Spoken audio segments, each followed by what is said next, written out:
बाकी धर्म के जो स्ट्रक्चर है वो बहुत ही सिंपल है, वो एक बुक बेस्ड है सभी चीजें, इसलिए एकदम सिंपल लगता है।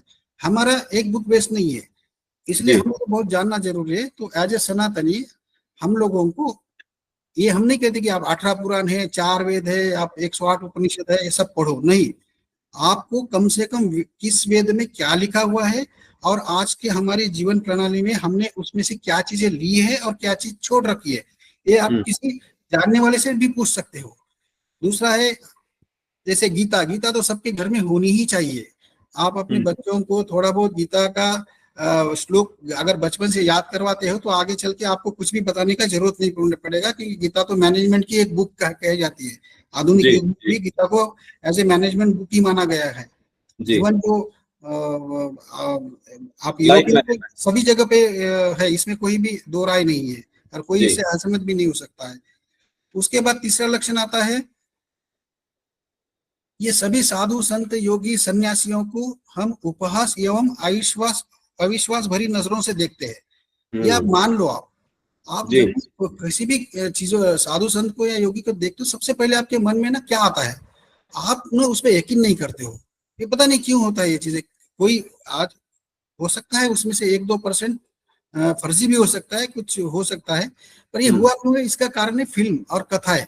आप जितने भी बुक्स देखिए, फिल्म देखिए ना पिछले 40-50 साल की ना, उसमें हमेशा ना जो पापी लोग होते हैं या जिसको भी दुष्कर्म करना होता है ना, वो भेष बदल के किसके भेष में आता है, साधुओं के भेष में आता है।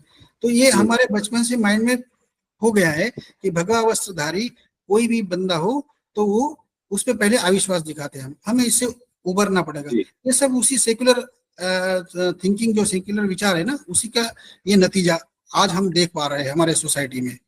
उसके बाद आता है ये हमारे समाज में भी बुराई, छोटी छोटी सी बुराइयां हैं। ये छोटी छोटी सी बुराइयां हैं, कुछ कुरीतियां भी है, किसी जाति में भी है, या कहीं कहीं किसी में कोई अप्रिय घटना हो जाती है, तो हम में से जो बुद्धिजीवी वर्ग होता है ना, जो सेक्युलर समझता है, वो क्या करता है, वो वही एक पर्टिकुलर एग्जाम्पल उठाता है और किसी भी आप डिबेट में देखिए अपना कुतर्क के लिए हमेशा यूज करता आ रहा है।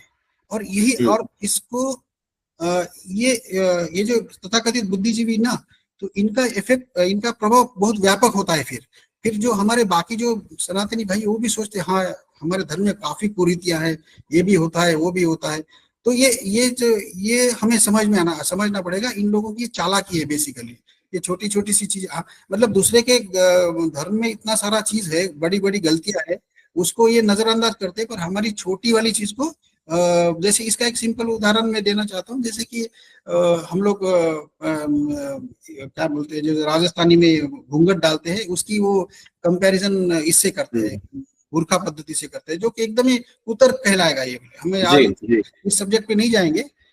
तो इसके बाद आता है नेक्स्ट लक्षण आया, हम कह सकते हैं कि हिंदू संस्कृति है और देवी देवताओं का अपमान करने वाली फिल्मों एवं ओटीटी सीरियल्स का विरोध करने के बजाय, ये तो पहले तो विरोध करते ही नहीं इसका, देवी देवता का अपमान होता है देखते ही बहुत सारे जो सेकुलर मानसिकता के लोग होते हैं, तो इनफैक्ट जो लोग इससे आहत होके आवाज उठा रहे हैं, संगठित हो रहे हैं, उन्हीं लोगों के खिलाफ ये सोशल मीडिया पे अभियान चला देते हैं।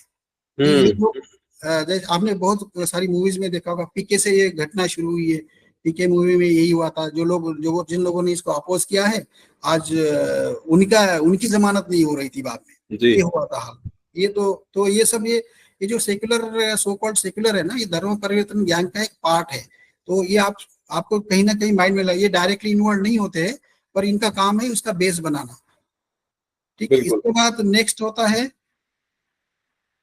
अपने धर्म के बच्चे, महिला या बुजुर्ग पर हुए अत्याचार या नरसंहार पर चुप्पी साधना। इसका ताजा एग्जांपल अभी हमने जम्मू में देखा है ना, सबने, सबको पता ही होगा क्या हुआ। छोटे बच्चे की लाश दिखा रहे थे जो गोली मारी है इन्होंने। अब किसी ने भी, सब ने इसको ना, जो टीवी पे भी आप देखते हो, सब देखते हैं जस्ट आतंकवादी घटना है।